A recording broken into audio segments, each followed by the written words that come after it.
So now let's see how we can go ahead and generate out poetry is by using Kimi.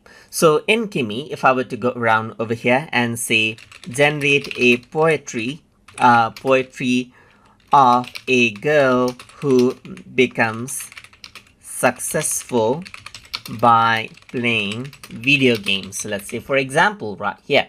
So now I have mentioned to generate a poetry right here. So once you go ahead and do that, it'll simply say in the green gamer's triumph right here.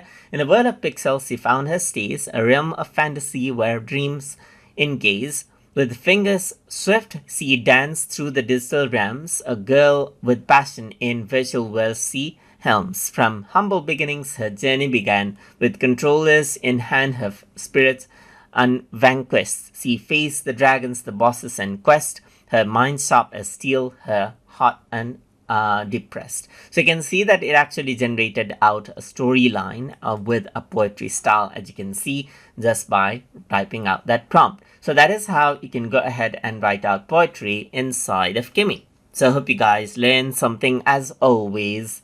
And as always, please like, comment, share, and subscribe.